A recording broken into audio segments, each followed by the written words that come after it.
Olá, bem-vindos a mais uma conversa focada em conhecimento.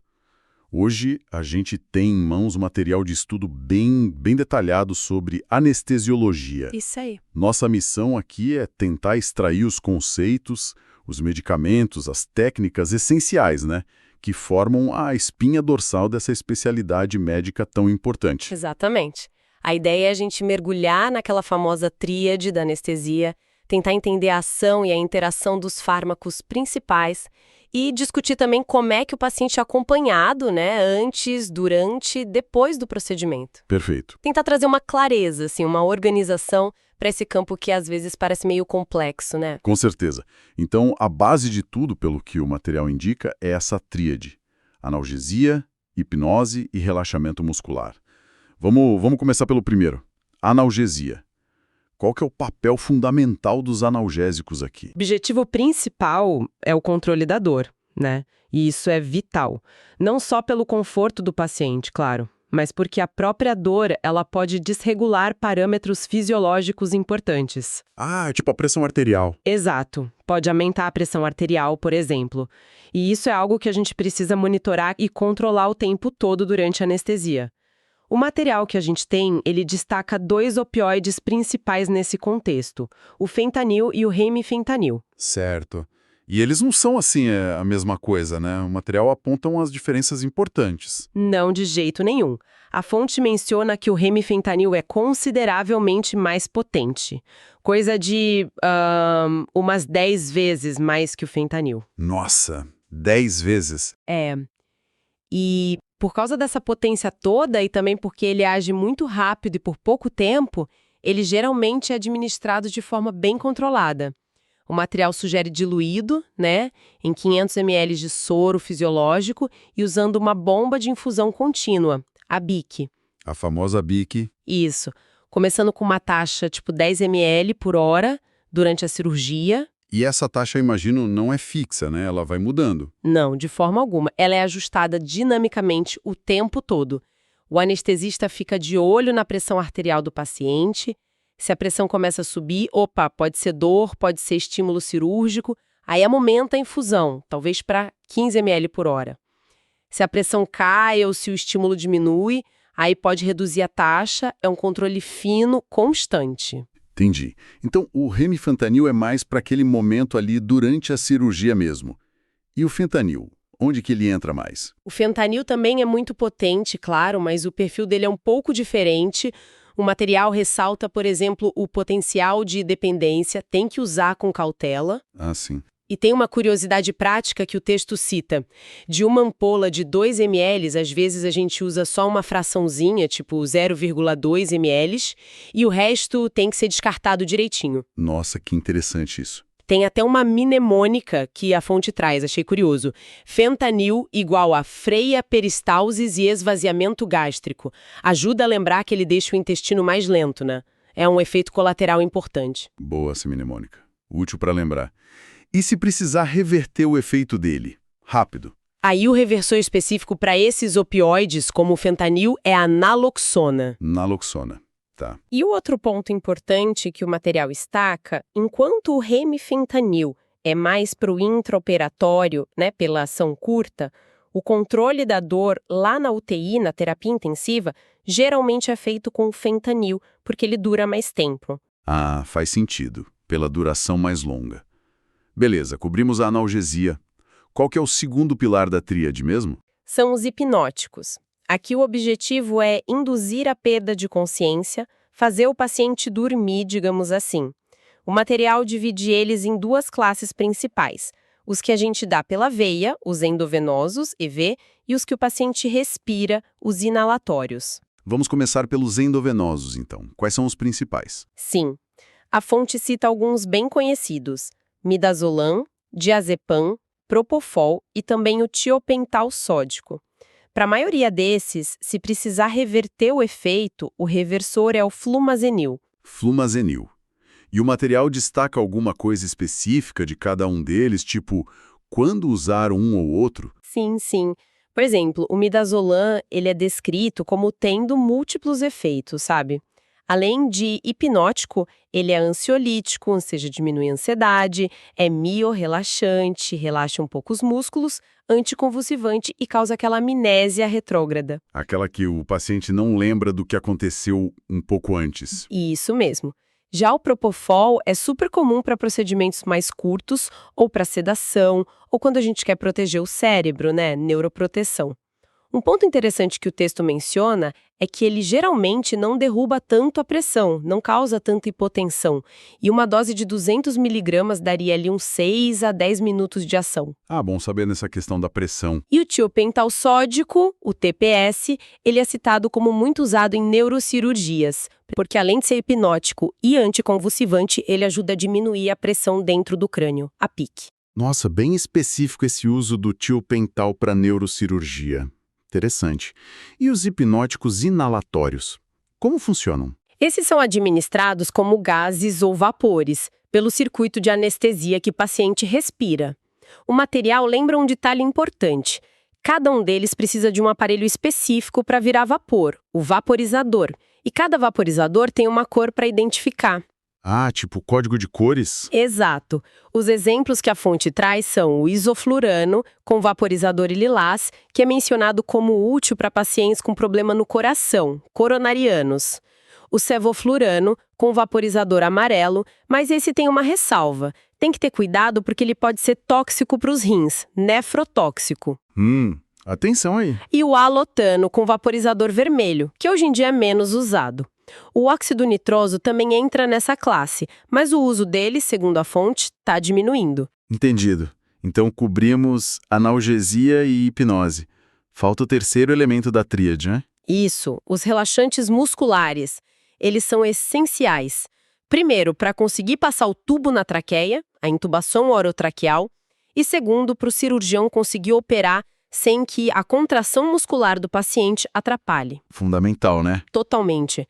O material divide eles em dois grupos principais, os despolarizantes e os não despolarizantes.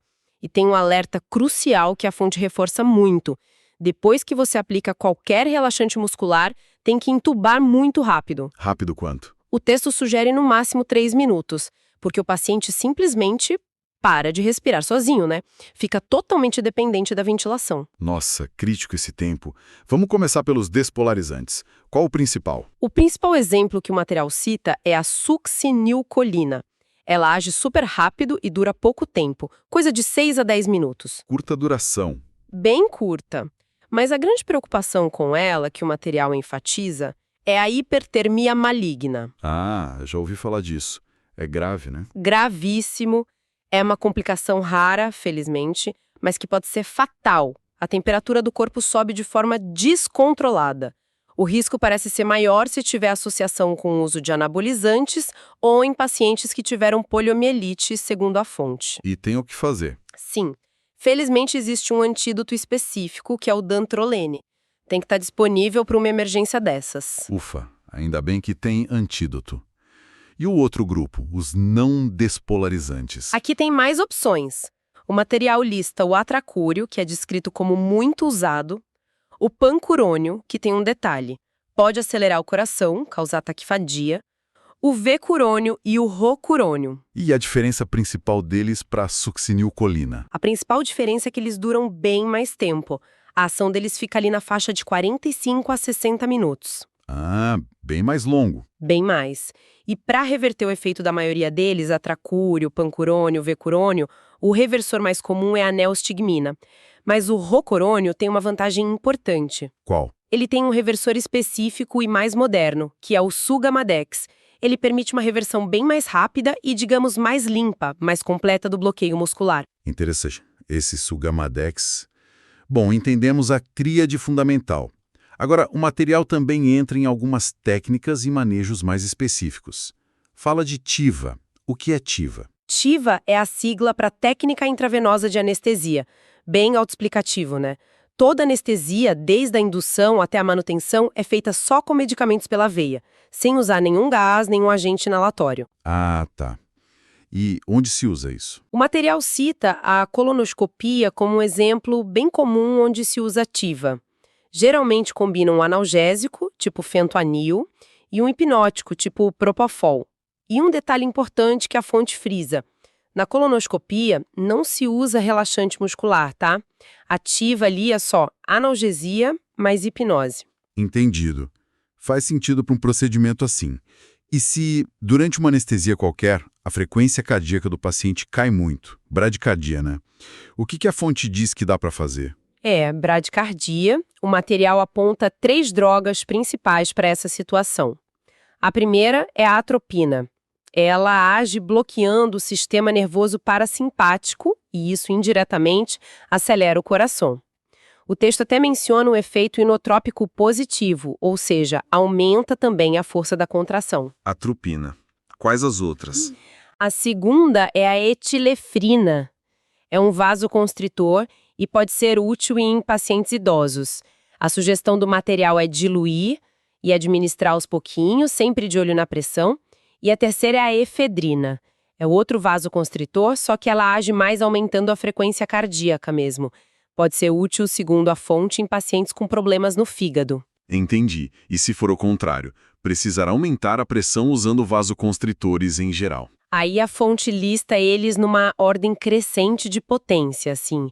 Etilefrina, que é mais moderado, adrenalina, que já é forte, e a noradrenalina, que é a mais potente de todas. Noradrenalina é a mais forte. Sim, ela age aumentando bastante a resistência dos vasos lá na periferia, a resistência vascular periférica.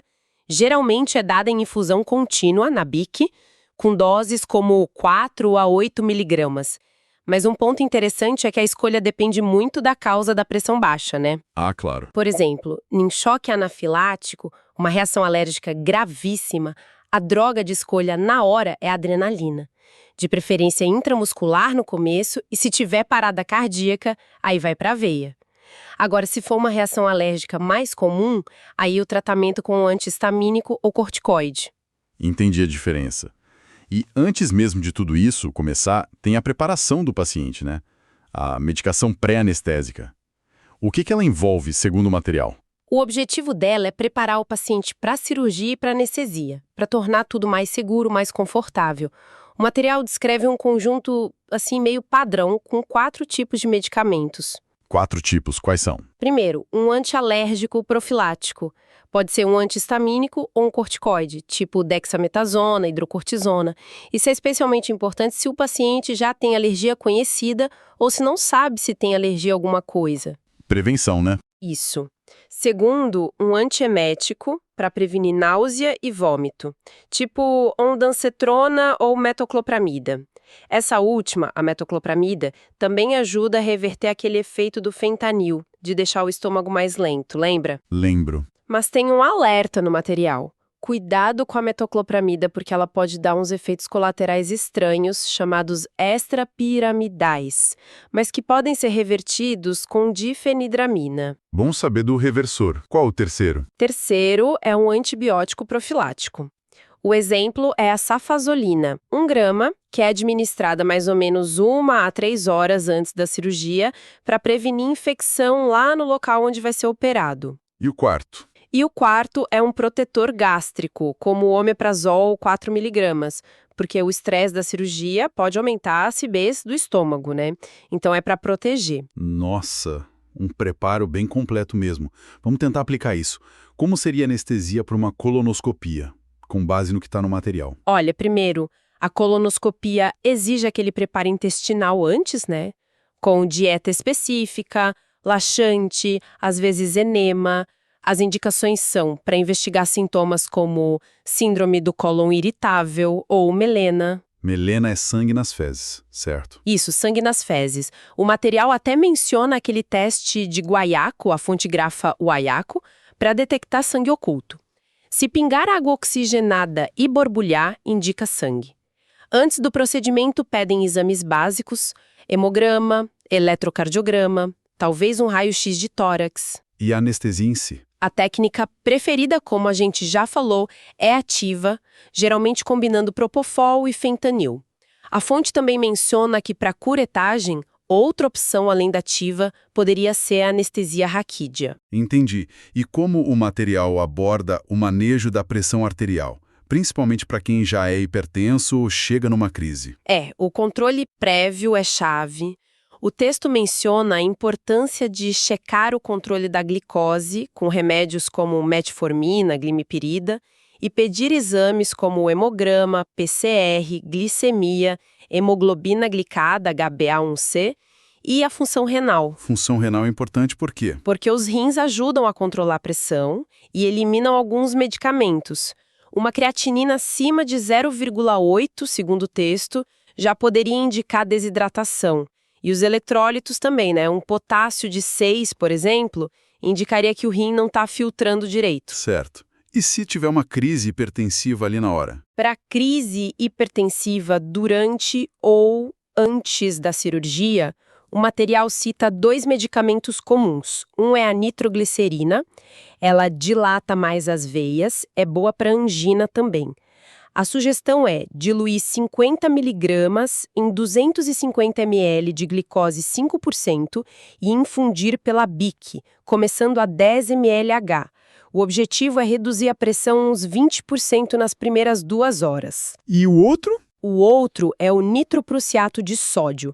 Esse é mais potente, age tanto nas artérias quanto nas veias. Mas tem um detalhe, ele é sensível à luz, precisa ser protegido. Entendi. E se o problema for o contrário? Um coração que está fraco, precisando de mais força para bombear. Os inotrópicos positivos, né? Isso, os inotrópicos positivos.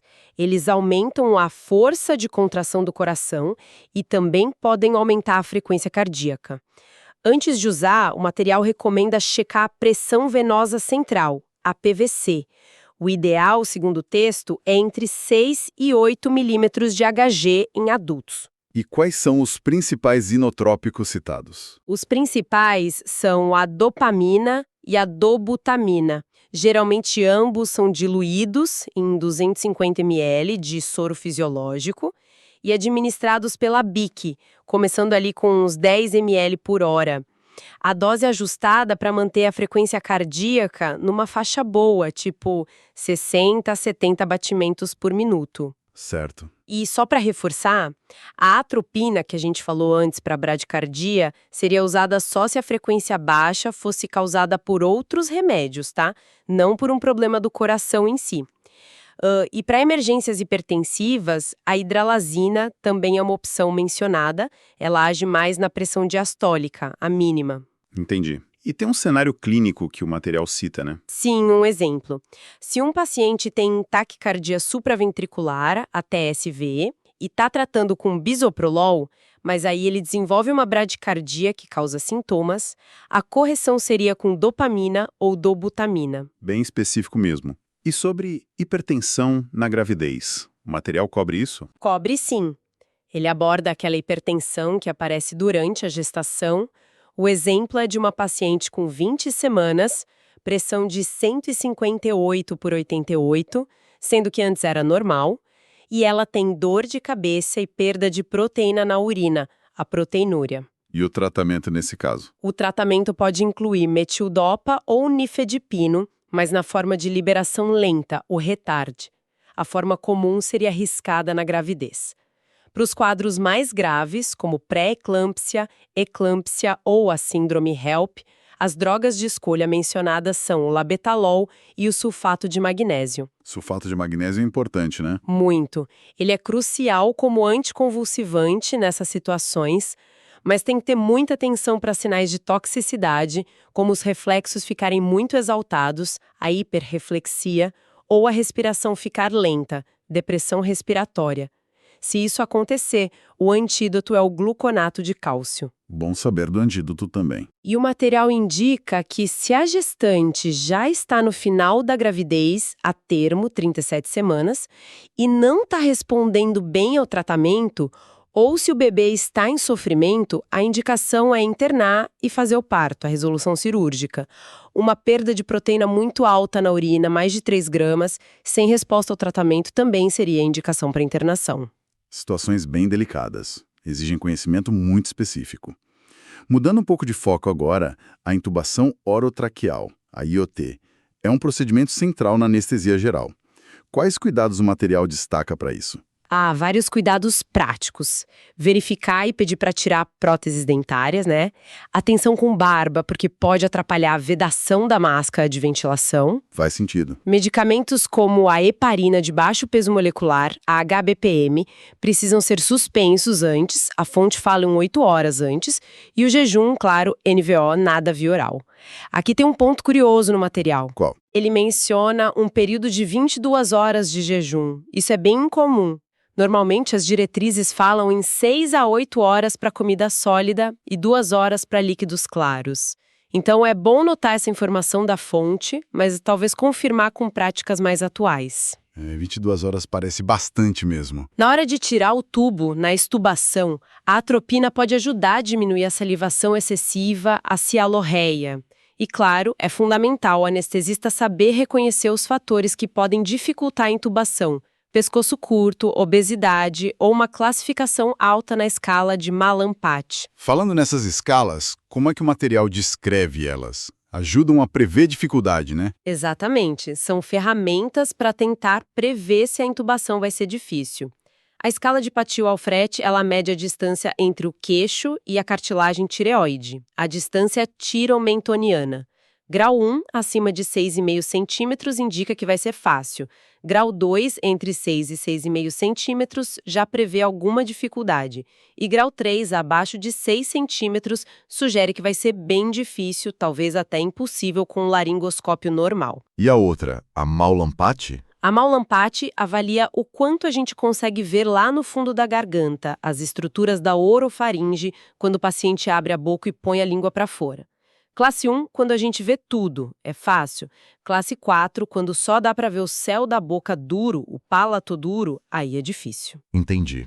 Além disso, o anestesista tem que estar atento a problemas como edema de glote, que é um inchaço que fecha a passagem de ar causado por infecção, alergia, e também ao risco de machucar as cordas vocais na hora de passar o tubo.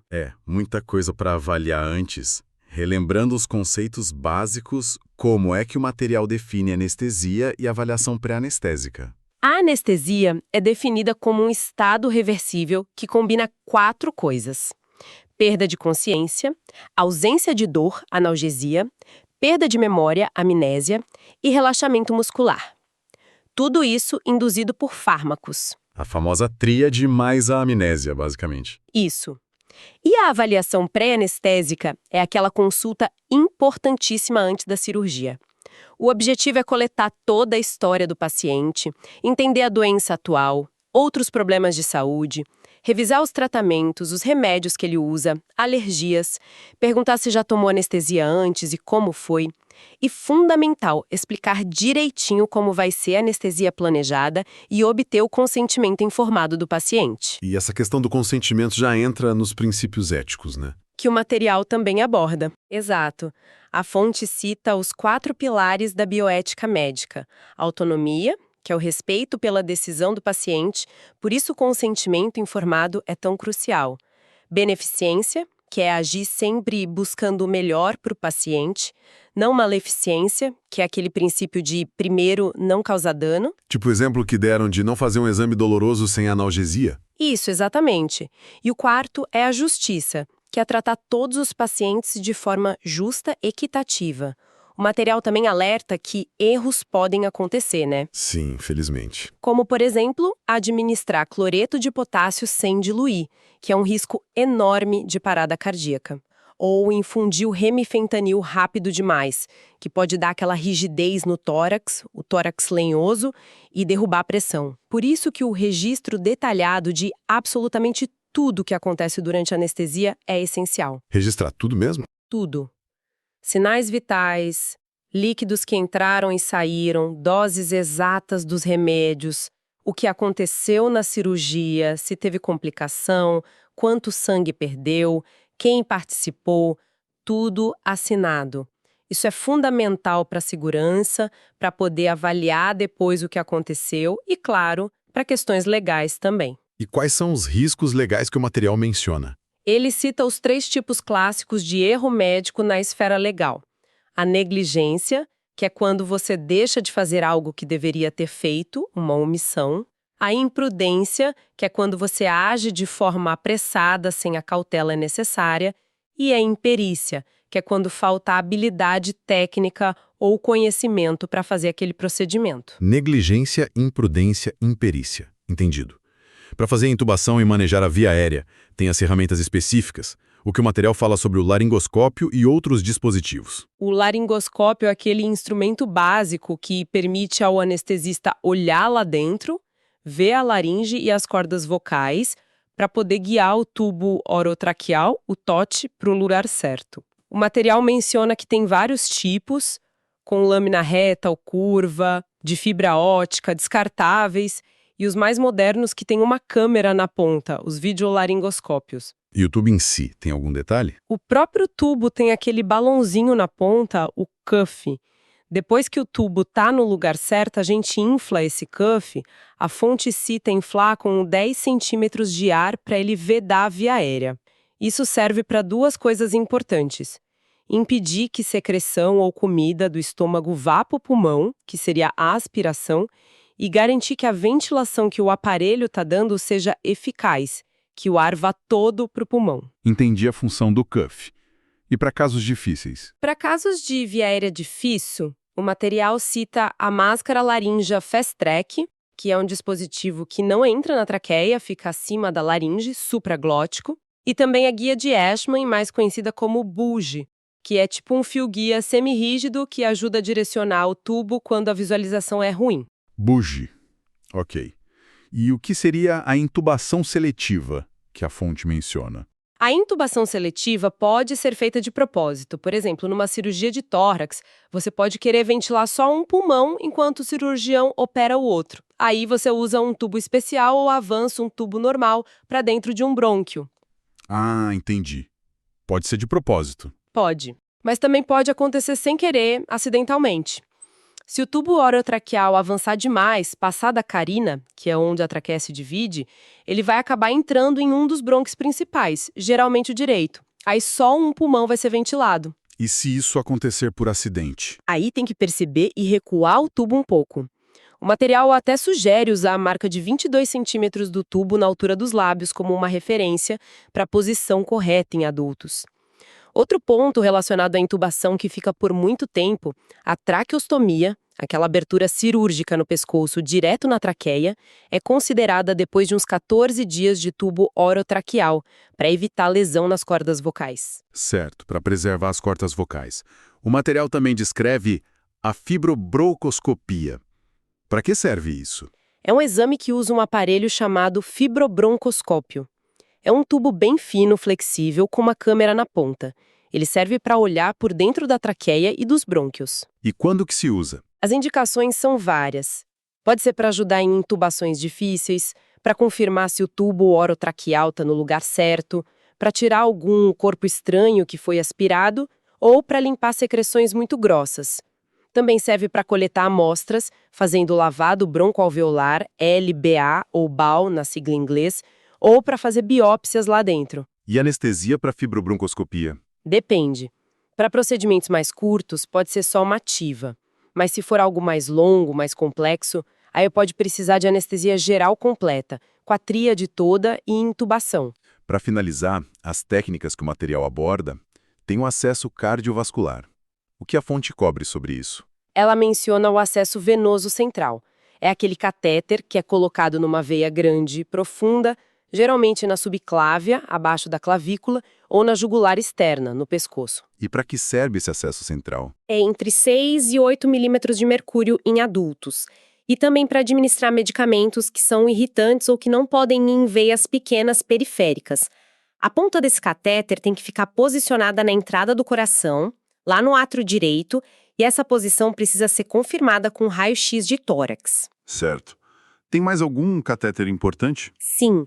Para uma monitorização mais avançada da hemodinâmica, existe o catéter de Swan-Ganz, o também chamado de catéter da artéria pulmonar. Ele é mais complexo. Ele consegue medir pressões dentro das câmaras direitas do coração e na artéria pulmonar e também permite medir o débito cardíaco, que é quanto sangue o coração está bombeando por minuto usando uma técnica chamada termodiluição. Nossa, bem avançado esse. É, sim.